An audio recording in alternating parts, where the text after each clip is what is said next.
इसके बाद इकबाल कुरैशी के घर जाकर पता चला कि इकबाल महाशय दिल्ली में नहीं है। सपत्नीक अजमेर चले गए हैं, कब लौटेंगे तय नहीं था। वहां से वे श्यामा प्रसाद के घर गए, लेकिन वहां भी निराशा हाथ लगी। श्यामा प्रसाद घर में नहीं थे, दफ्तर गए हुए थे। Shyama Prasad port commissioner office में बड़े ओहदे पर थे, इतना ही सिर्फ जाना जा सका। शाम से पहले वे नहीं मिल सकते। अहमद गहरी सांस छोड़कर बोले, बाकी रही सिर्फ रेशमा चौधरी। चूंकि ये महिला है, अतः आशा रखी जाए कि दोपहर में ये घर पर ही मिलेंगी। श्रीमती चौधरी खुद के मकान में रहती थी, फ्लैट नहीं। छोटा सा घर था, साफ सुथरा, सामने फूलों की छोटी सी बगिया। घंटी बजाते ही चश्मा पहनी एक महिला ने दरवाजा खोलकर कहा, कौन चाहिए? मालिक घर में नहीं है। इसके बाद ही उनकी चकित दृष्टि अहमद के यूनिफॉर्म पर पड़ी। जनरल राम सिंह ने जो वर्णन किया था उसके साथ महिला का मेल था। हालांकि उम्रन 20-25 नहीं, कुछ ज्यादा थी। 30-32 की उम्र में भी आकर्षक देहयष्टि और सुंदर चेहरे पर से यौवन की छाप पूरी तरह से मिट नहीं गई थी। अहमद बोले, आपका नाम श्रीमती रेशमा चौधरी है? श्रीमती चौधरी के होंठ अचानक अलग हो गए। वे सहमे स्वर में बोली, हाँ। क्या काम है? अहमद बोले, आपसे 2-4 प्रश्न करने हैं। मैं पुलिस से हूँ। सशंकित चेहरे के साथ मिसेज चौधरी बोली, आइए। बैठने का कमरा कायदे से सजा हुआ था, नीची कुर्सियां, सोफे, सेंटर पीस। दीवार पर अधेड़ उम्र के एक पुरुष की सीने तक की तस्वीर टंगी हुई थी। कठोर चेहरा, आंखों की निर्मम दृष्टि दर्शक को अंदर तक भेदती हुई। इस कमरे में रहकर उस खोजी दृष्टि से बचने का उपाय नहीं था। भरत और अहमद अगल बगल के सोफे पर बैठे। श्रीमती चौधरी एक कुर्सी के किनारे बैठकर भी चकित आंखों से उन्हें देखने लगी। आपके पति का नाम क्या है? अभय चौधरी। क्या काम करते हैं? इंजीनियर, रेलवे में इंजीनियर हैं। बच्चे? नहीं हैं, हम निसंतान हैं। कल रात 9:15 बजे आप अंबिका होटल में गई थीं? श्रीमती चौधरी की आंखें चश्मे के पीछे फैल गईं। नहीं, मैं तो सिनेमा देखने गई थी। होटल के दरबान ने कल आपको देखा है, वो आपकी शिनाख्त कर सकता है।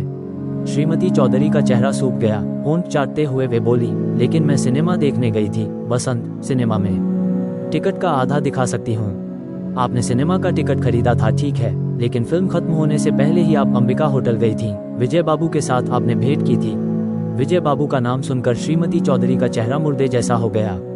उनके दोनों होंठ अस्फुट भाव से हिलने लगे। विजय बाबू, इन्हें तो मैं नहीं पहचानती। भरत ने बंदूक की गोली के समान सवाल दागा, हुकुम सिंह को पहचानती हैं? श्रीमती चौधरी ने जाल में फंसी हिरनी के समान भरत के चेहरे की ओर देखा। इसके बाद दोनों हाथों से चेहरा ढांपकर वे रो पड़ी। भरत ने नरमी से कहा, हम लोग जानते हैं विजय बाबू और हुकुम सिंह एक ही व्यक्ति हैं। वो आपको ब्लैकमेल कर रहा था। कल रात 9:15 बजे सिनेमा से लौटते हुए आप उन्हें रुपये देने गई थीं। अब बाकी सारी बातें बताए, आपको डरने की जरूरत नहीं। श्रीमती चौधरी कुछ देर से सकती रहीं, फिर आंखें पोंछकर उन्होंने चेहरा उठाया और लड़खड़ाती आवाज में ये कहने लगी, बताती हूँ। क्यों जानना चाहते हैं ये तो आप ही लोग जाने, लेकिन मेहरबानी होगी मेरे पति को इस बारे में कुछ पता नहीं चलना चाहिए। भरत ने दीवार की तस्वीर की ओर उंगली दिखाकर कहा, ये आपके पति हैं? हाँ। कड़े मिजाज के जान पड़ते हैं, लेकिन आप निश्चिंत रहिए, बहुत जरूरी न होने पर हम किसी को कुछ नहीं बताएंगे। इसके बाद मिसेज चौधरी ने लज्जा से झुकी निगाहों के साथ विधाग्रस्त स्वर में जो कहानी सुनाई, उसका सारांश यूं था। 12-13 साल पहले श्रीमती चौधरी जब कुमारी थी, तब उनका स्वभाव अलग तरह का था। वे खुद को संस्कारों से मुक्त अति आधुनिका समझती थी। पिता के घर में रुपये ज्यादा थे और अनुशासन कम। रेशमा दोस्तों सहेलियों के साथ मौज मस्ती करते, सिनेमा थिएटर देखते दिन बिताती थी। उन दिनों सिनेमा जगत में हुकुम सिंह नाम का एक हीरो था। जैसा उसका चेहरा था, वैसा ही अभिनय। रेशमा उससे प्रेम कर बैठी, सामान्य प्रेम नहीं, एकदम उन्मुक्त प्रेम। उन्होंने हुकुम को प्रेमरस से भींगी चिट्ठियां लिखनी शुरू कर दी। फिर छुप छुप कर मिलना जुलना होने लगा। रेशमा हुकुम से विवाह करने के लिए पागल हो उठी थी, लेकिन एक दिन पता चला कि हुकुम के घर में उसकी पत्नी है। उनका प्रेम का ज्वार उतर गया।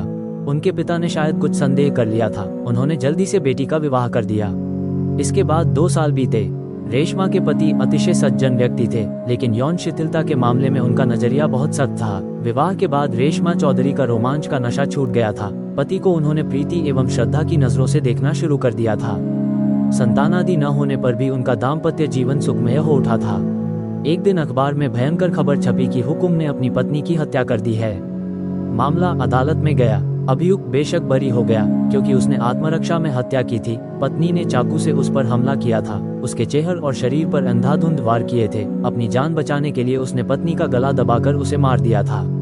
जितने दिनों तक मुकदमा चला उतने दिनों तक रेशमा भयभीत रही कहीं किसी सूत्र से उनका नाम न सामने आ जाए, लेकिन साक्षी या अभियुक्त किसी ने उनका नाम नहीं लिया। तब जाकर वे निश्चिंत हुई। इसके बाद 2-3 साल बिना किसी व्यवधान के बीत गए। हुकुम का फिल्मी सफर समाप्त हो गया था। वैसा चेहरा लेकर हीरो नहीं बना जा सकता था। वो किसी अज्ञात जगह पर चला गया था। अचानक एक दिन हुकुम ने अपने विभत्स चेहरे के साथ रेशमा से भेंट की। कहा, मुझे रुपयों की जरूरत है, तुम्हें देना होगा। ज्यादा नहीं, 6 महीनों पर 300 रुपये तुम्हारे लिए मामूली है।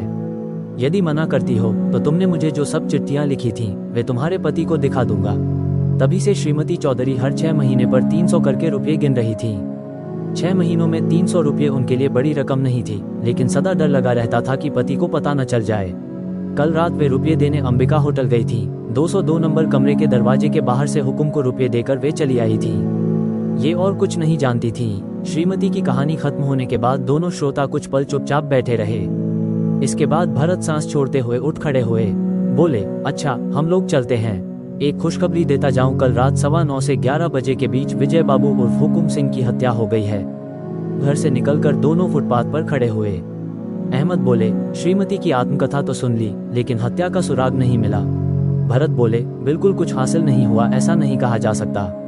आज जितने लोगों का बयान सुना है उनमें से एक ने एक असंगत बात कही है, लेकिन किसने कही है ये याद नहीं कर पा रहा हूँ। कैसी असंगत बात? वही तो याद नहीं आ रहा। बहुत सी बातों के बीच उस बात ने मेरे अवचेतन मन में डुबकी मार रखी है। अहमद ने घड़ी देखी, 3 बजने जा रहे थे। बोले, मैं अभी थाने लौटूंगा। आप? मैं एक बार नए मकान का काम देखकर घर लौटूंगा। कल सुबह फिर भेंट होगी। इस बीच अगर कोई नई जानकारी मिले तो मेहरबानी करके टेलीफोन कीजिएगा। 5 बजे के बाद घर लौटकर भरत ने एक प्याली चाय पी, फिर सिगरेट सुलगाकर तख्तपोश पर वे लंबे लेट गए। सुजीत घर में नहीं था। 4:30 बजे वो दुकान गया था। भरत अकेले आंखें बंद किए लेटे लेटे सिगरेट का कश लगाने लगे। 6:30 बजे वे धड़ापड़ आकर उठ बैठे। सरस्वती किसी काम से कमरे में आई थी। चौंक कर बोली, क्या हो गया? भरत मुस्कुराते हुए बोले, याद आ गया। क्या याद आ गया? पास आओ, कान में बताता हूँ। कान में कुछ सुनने के बाद सरस्वती ने मुस्कुराते हुए भरत की बाह में एक हल्की चपत लगाई। भरत खड़े होकर बोले, मुझे एक बार निकलना होगा। फिर निकलेंगे? कहाँ जाएगा? दिल्ली समाचार अखबार के दफ्तर में। 10 साल पुराने अखबारों की फाइल देखनी होगी। लौटने में जरूर रात कीजिएगा। नाश्ता करके जाइए। जरूरत नहीं, पेट में अंबिका होटल का खाना जमा हुआ है। उसके बाद इकबाल का असली नाम पता चला है श्यामा प्रसाद। दागी आसामी है। मेदिनीपुर में एक महिला की हत्या कर 14 साल के लिए जेल गया था। बाद में जेल से भाग निकला। दिल्ली आकर नकली नाम के साथ घुड़दौड़ की दलाली कर रहा था। और कुछ रेशमा के पति अभय चौधरी के बारे में जानकारी लेने पर पता चला कि वे उस रात 11 बजे घर लौटे थे, लेकिन इतनी देर तक कहाँ थे ये पता नहीं चल पा रहा। पता लगाने की जरूरत नहीं। होटल से क्या खबर है? होटल के मेहमान बड़े बेचैन हो गए हैं। सोच रहा हूँ आज शाम उन्हें छोड़ दूंगा। आपको कुछ मिला? मिला। मैं अभी अंबिका होटल जा रहा हूँ। आप भी आए। 101 नंबर कमरे के बंद दरवाजे के सामने खड़े अहमद और भरत के बीच दृष्टि विनिमय हुआ। अहमद ने दरवाजा खटखटाया। दरवाजा खुल गया। मिसेज अदिति अहमद को देख जल भून उठी। आ गए। आप और कितने दिनों तक मुझे रोके रखेंगे? मेरे जैसे एक डॉक्टर को रोके रखना गैर कानूनी है, क्या ये जानते हैं? अहमद बोले, मेरे खिलाफ अगर आपको कोई नालिश है तो अदालत है। फिलहाल आपको हम लोग 2-4 बातें बताना चाहते हैं। दोनों ने कमरे में प्रवेश किया। भरत कुर्सी पर बैठते हुए बोले, आपको एक कहानी सुनाना चाहता हूँ मिसेज राय। मिसेज राय फिर तमक उठी। कठोर स्वर में बोली, आप हैं कौन? मजाक कर रहे हैं क्या? अहमद बोले, ये भरत हैं, नाम सुना होगा। भरत बोले, मजाक नहीं कर रहा, बिल्कुल मजाक नहीं कर रहा। आप बैठिए। भरत का नाम सुनकर मिसेज राय सकपका गई थी। पलंग के किनारे बैठ गई। कठोर स्वर को यथासंभव नरम बनाते हुए बोली, क्या कहना है कहिए, मैं लेकिन आज ही बुरहानपुर लौट जाऊंगी। भरत बोले, वो भविष्य की बात है। कहानी मैंने अखबार में पढ़ी, संक्षेप में सुना रहा हूँ। हुकुम सिंह नाम के एक सिनेमा आर्टिस्ट थे। मिसेज राय का शरीर तन गया। वे अपलक दृष्टि से भरत के चेहरे की ओर देखती रह गईं। भरत सूखे स्वर में बोले, तो पहचान रही हैं? पहचानना ही चाहिए, वो आपका दामाद था। हुकुम ने फिल्मों में बहुत नाम कमाया था। आप उन दिनों चंडीगढ़ में प्रैक्टिस करती थी। विधवा थी, दुनिया में केवल एक बेटी थी। चंडीगढ़ में हुकुम का आना जाना था। वो एक दिन आपकी बेटी को एलोपमेंट कर ले गया। हुकुम ने आपकी बेटी को लालच दिया था कि वह उसे फिल्मों में हीरोइन बनाएगा। आप हुकुम को पसंद नहीं करती थी, इसलिए उसने भगाकर आपकी बेटी से शादी की। एक साथ कुछ दिन बिताने के बाद दोनों एक दूसरे के असली स्वभाव से परिचित हो गए। दोनों का मिलिट्री मिजाज था। झगड़ा शुरू हुआ। झगड़े का प्रधान कारण था हुकुम आपकी बेटी को हीरोइन नहीं बना पाया था। एक दिन झगड़ा चरम पर पहुंचा। आपकी बेटी ने चाकू से कई वार करके चेहरे को बुरी तरह काट डाला। हुकुम ने अपनी जान बचाने के लिए आपकी बेटी को गला दबाकर मार डाला। हत्या का आसामी हुकुम 3 महीनों तक पुलिस के अस्पताल में रहा। वहां से जब उसे पेशी के लिए अदालत में हाजिर किया गया, तब उसका विभत्स चेहरा देख जज साहब तक चौंक गए। जेल के अस्पताल में प्लास्टिक सर्जरी की व्यवस्था नहीं होती। हुकुम के चेहरे के घाव सूख जरूर गए थे, लेकिन फिल्मों में हीरो बनने लायक चेहरा नहीं रह गया था। मुकदमा चला। आप हुकुम के खिलाफ गवाह थी, मिसेज राय, लेकिन उसे आप फांसी के तख्तों तक नहीं पहुंचा सकी। उसके हाथ में हथियार नहीं था, आपकी बेटी के हाथ में हथियार था। आत्मरक्षा के दलील पर हुकुम बरी हो गया। मिसेज राय आंखों से अंगरे उगलते हुए बोली, झूठ। उसने पहले मेरी बेटी को गला दबाकर मार डाला था, उसके बाद खुद अपने चेहरे को चाकू से काटा था। भरत सिर हिलाकर बोले, ये बात विश्वास योग्य नहीं है। हुकुम ठहरा सिनेमा आर्टिस्ट। वह कभी अपने चेहरे पर चाकू चलाकर अपना भविष्य खराब नहीं करता, अपने शरीर पर चाकू चलाता। खैर, हुकुम हत्या के आरोप से भले बरी हो गया, लेकिन उसका फिल्मी जीवन समाप्त हो गया। ईमानदारी के साथ जीविकोपार्जन का कोई दूसरा रास्ता वह नहीं जानता था। वह दिल्ली छोड़कर पटना में जाकर बस गया और उसने ब्लैकमेल का धंधा शुरू कर दिया। बीते 10 वर्षों में दिल्ली, इलाहाबाद, काशी और कोलकाता में उसे कई सारे ग्राहक मिल गए। किसी का वो अकारण उत्पीड़न नहीं करता था। 6 महीनों के अंतर में पहुंचकर यह बंधी बधाई रकम वसूलता था। यही उसकी आजीविका थी। हुकुम जब वसूली के लिए दिल्ली आता था, तब इस अंबिका होटल में ही रहता था। आपने इस दौरान बर्धमान से अपना वास हटाकर बुरहानपुर में जाकर प्रैक्टिस शुरू कर दिया था। आप भी बीच बीच में इसी होटल में ठहरती थी, लेकिन एक हो समय में आप दोनों का आना इससे पहले नहीं हुआ था। आपने हुकुम को यहाँ नहीं देखा था। संयोगवश इस बार आपने उन्हें देख लिया। वह आपके बगल वाले कमरे में ही ठहरा था। उसने शायद आपको नहीं देखा था। देखने से सावधान रहता। सामने मिल जाने पर आप उसे जान से मार डालेंगी, इस तरह की एक इच्छा आपके मन में थी, लेकिन 10 वर्षों में वो आग राख में दब गई थी। अभी हुकुम को अपने हाथों के पास पाकर वह राख दबी आग धधक कर जल उठी। आपकी बेटी की जिसने हत्या की है, उसे आप जिंदा रहने नहीं देंगी। आपकी बेटी ने संभवतः आपसे ही अपना हिंसक स्वभाव पाया था। उस रात दिन खाकर आने के बाद अपने कमरे में प्रतीक्षा कर रही थी। किस तरह से हत्या करनी है इसका प्लान आपने बना लिया था। अभी सिर्फ शुभ घड़ी का इंतजार था। 9:15 बजे से हुकुम के कमरे में लोगों का आना शुरू हुआ। आप अपने कमरे में कान लगाए बैठी थी। 10 बजे लोगों का आना बंद हुआ। आप अस्त्र हाथ में लेकर निकली। 2 मंजिले के अन्य अतिथिगण दरवाजा बंद कर सो गए थे। जो नौकर सीढ़ियों के सामने सोता था, वो अभी तक नहीं आया था। यही मौका था। आपने 202 नंबर दरवाजे पर दस्तक दी। हुकुम तब सो गया था। उसने उठकर दरवाजा खोला। आपने साथ ही साथ उसके सीने में अस्त्र घोंप दिया। फिर दरवाजा खींचकर बंद कर आप अपने कमरे में लौट आई। आपके साथ हुकुम का संपर्क है ये कोई नहीं जानता था। आप पर भला कौन शक कर सकता था।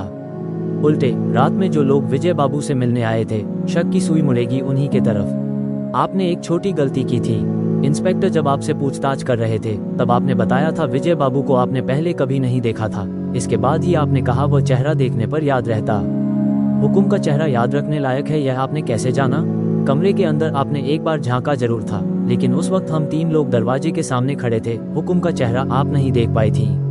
यह असंगत बात अगर आपने नहीं कही होती, तो 10 साल पुराने अखबारों की फाइल देखने की बात मेरे मन में नहीं आती। यहाँ तक कहकर भरत चुप हुए। मिसेज राय लोहार की भांति की आग के समान भभकने लगी। इसके बाद दांत पीसते हुए बोली, सब बकवास है। हुकुम ने मेरी बेटी की हत्या की थी, लेकिन मैंने उसकी हत्या नहीं की है। किस चीज से हत्या करूंगी? मेरे पास क्या चाकू खंजर है? भरत ने उनके डॉक्टरी बैग की ओर उंगली दिखाकर कहा, है? उस बैग के अंदर है। मिसेज राय की निगाहों की तीक्ष्णता बुझ गई। ना, नहीं है। ये देखिए। बैग खोलकर तेजी से उन्होंने एक कैंची निकाली। लंबी पतली सर्जिकल कैंची, जिसके दोनों फलकों को अलग किया जा सकता था।